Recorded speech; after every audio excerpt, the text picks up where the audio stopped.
I have never gone camping or out into the woods at night. After this trip, a few friends and I had a long weekend, 5 days off from school, and we decided to go camping in the North Georgia mountains. We packed a 10-person tent. There were 5 of us, 2 guys and 3 girls, and loaded up on my buddy's truck. He and I had some experience being outdoors, camping, hiking, hunting, and he's an army vet, so we packed really well. We had all sorts of amenities, like a propane stove, fold-up coats, a portable shower. We were in it for the whole weekend. We left Wednesday afternoon and parked the truck in a small town and started hiking into the woods to find a spot. It was a fairly normal hike until we got about 4 to 5 miles in. The first time we noticed something strange was when we came into a little clearing in the woods with a big pond, or it almost looked like a tiny lake. We stepped into the open area, and everything stopped. No birds chirping, no squirrels running around. Even the clouds and wind seemed to stop moving. My buddy and I both thought, well damn, there's gotta be a predator nearby, and we took out our handguns, just in case. I've never seen a bear in Georgia, so we figured it was a mountain lion, or maybe some coyotes. My friend and I were looking around the edge of the clearing, and he grabbed me. He nodded across the water, and when I looked, I saw what seemed to be a woman standing just at the tree line. She was maybe 150 yards away. We assumed she must live somewhere nearby, and so we continued walking past the water and the clearing. As we headed back into the woods, I looked over my shoulder at where she was standing, but she was gone. The sound of the forest returned once we got into the trees. We made a campsite about 2 miles past that, as it was getting late. We didn't want to be stuck building camp in the dark. We got everything unpacked and set up and built a fire, popped a couple beers, and sat down to just hang out. There was a girl I was interested in on the trip, and we had been flirting, so after a few beers and the sun was down, we snuck away from the fire under the pretense that she wanted help setting up, as it was part of the tent. We started fooling around, and after a few minutes, she stopped and looked at me funny. I asked, what was wrong? And she said, oh, nothing. It just got really quiet. We both quickly dressed and headed back outside to the fire. The others hadn't noticed anything strange and didn't mention anything wrong except joking with us that it took us a long time to fix the tent. On the first morning, we found that the propane stove had been turned on but not ignited and had gone empty overnight. None of us had used it. On the second morning, we noticed some things had gone missing. A lantern we left outside by the fire was gone. My crush's sweatshirt she left on a little folding chair, gone. We figured we just misplaced things, or someone had used them and put them somewhere else. During the second full day, we were looking for a waterfall that we read online was in the area. We were following the river upstream when everything went silent again. My buddy nudged me while we were walking and pointed up to the top of the hill next to the river. I looked up through the trees and was able to make out the figure of the same woman. Same clothes and all, just standing. I couldn't tell if she was looking at us or not, but she was just standing there. My friend told the girls he thought he saw a mountain lion following us. He was just gonna scare it off. He hustled up the hill making a lot of noise, came back about 10 minutes later. He said he scared it off to the girls, but told me aside that the woman wasn't there when he got up there. We finally found the waterfall and put what we saw out of our minds as the girls decided to skinny dip. And that's a pretty good distraction. Then we hiked back to camp and found it a mess. It wasn't totally trash, but it was clear something had gotten into our stuff. We told the girls it was probably raccoons, but we both took our guns to bed with us, and that night went sideways. I remember waking up because my crush was squeezing my arm. We had been sleeping cuddled up together. I opened my eyes, and she hushed me before I could ask what was wrong. There was complete silence all around the tent. I looked across the tent, and my friend was sitting halfway up looking around. We both stayed awake for the next 2-ish hours until the sun started coming up, and then we packed our stuff and we all headed out. The entire hike back into town was eerily silent. There were a couple points I thought I saw the woman through the trees, but never got a clear sight of her. We avoided the lake completely and got back to the truck, what seemed like half the time it took to get out to the camp. After we were safely on the road back home, the girls and my friend all started to tell everyone about moments they thought they saw or heard the woman all weekend, but were too freaked out to mention it out loud, like she would go away if we just ignored her. The wild part was, none of us could describe her face. It was almost like blurry. No idea who she was, but I've never been camping or hiking at night since.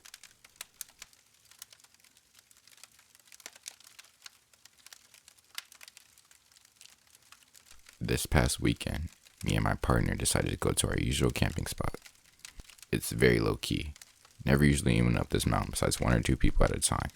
And even at that time, they're miles away from your campground. It's not a well-known spot, but this past weekend, just like every year, we bought my parents' little elderly dog. We set up camp, ate some food, and drank some beer around the campsite. When we arrived prior to this, we scoped out the area to see how busy it was. There was absolutely nobody in sight. The entire mountain campgrounds were entirely empty. We're used to having to see one hunter or fisher in the area, at least. We've never not seen at least one person the entire trip. So we sat around the campfire, completely relaxed with my little dog nearby. When we decided to get into bed, my usually very complacent placid pup refuses to settle inside the tent. It's pretty hot this time of the year, so we had the tent unzipped with just the mesh covering the opening to let some breeze in. But my dog was looking through the mesh and sniffing, zoning in on something entirely. We decide to get up and check out the camp for whatever he's looking at. We don't see anything, so we decide to sit by the fire to fire us out.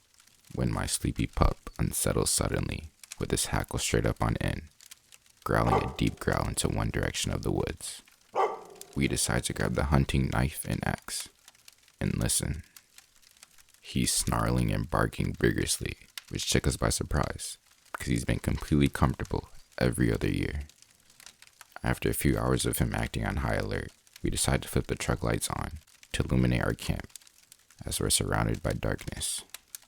We were listening intently, trying to figure out what he's seeing or hearing. After a few minutes, he lays down and alarms us again, a few minutes later startling us, to the point we make a run for the truck, by how aggressively my dog is warning something. We wait, hearts pounding inside the truck, trying to see what's out there. After 30 minutes, we assume whatever it is has passed on.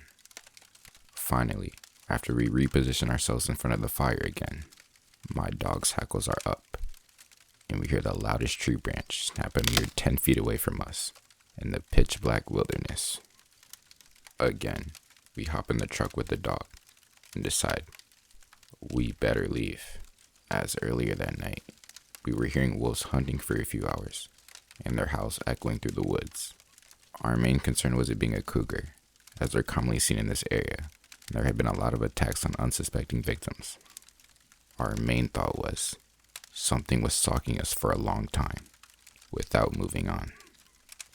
We told my partner's parents that we decided it's better to be safe than sorry, and we were mocked extensively, but we were armed with very minimal weapons, not anything that can handle a mountain lion or a pack of wolves. We were called chicken shits the entire weekend and mocked over it. But that feeling in the woods was just different. I also felt protective over my dog, as he's very small.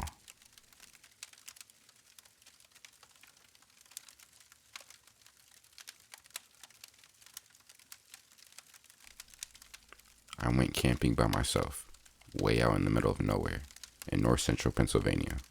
I drove on dirt forest service roads for over an hour, and then hiked about 6 miles and on a barely recognizable trail.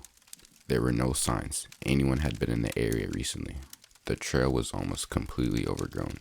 No footprints, spiderwebs everywhere, etc. I didn't really have a planned stopping point. I was just looking for a nice place to camp, but the trail followed a creek in a valley, and it was very rocky and not flat. As the sun is starting to set, I came upon a fork in the creek with a nice flat spot just on the other side. But as I got closer, I saw all sorts of stuff just laying about. I crossed the creek and started looking around. There was a tarp on the ground by a stone fire ring, a log about a foot in diameter that had been chopped with an axe. A little bit away, I found the entire contents of what you would imagine to find in a hiker's backpack. Food, cooking set, camping pad, first aid kit, etc. And all of these things were scattered on the ground, but no actual backpack in sight at all. There was a pile of clothes down by the creek that looked like it had sat through the last rain, which was the day prior, and there was a towel hanging from a tree. There was an area that had been clearly used as a toilet for maybe about 10 to 14 days, based on the amount of toilet paper piles. The strangest thing, though, was the cage, about 4 square, made out of sapling tied together. It was framed where the edges of a cube would be, and had crossed bars diagonally on each face. But it wouldn't have kept anything inside because of how much open space there was, and obviously wouldn't have been very sturdy since it was only made from saplings. I ended up deciding to set up camp there because it was nearly dark. I didn't really have much choice unless I wanted to hike out in the dark on an unrecognizable trail. I had a 12-inch knife on me, and I kept that thing in one hand the whole time I was there, thinking some crazy guy was going to jump out and try to eat me. All night I barely slept, and kept thinking I was hearing things. And then, as soon as the sun came up, I packed up and got the heck out of there. Everything turned out fine. No crazy cannibals or anything. But it still really bugs me because I don't know what that stupid wooden cage frame thing was. I called the Forest Service for the area and told them about it, and even sent them pictures. They said they'd send a ranger in to check it out and clean it up, but I never followed up to see if they figured out what it was. The ranger on the phone told me it was probably someone nearby, someone growing pot, or just some loner living out in the woods. I roamed up the sides of the valley before I set up camp, and didn't see anything. It still seems unlikely because of how far you would have to carry equipment in, and the area really isn't great for growing pot. So maybe it was just some guy living out in the woods. But why the cage? Hopefully my pictures in the woods give a greater understanding.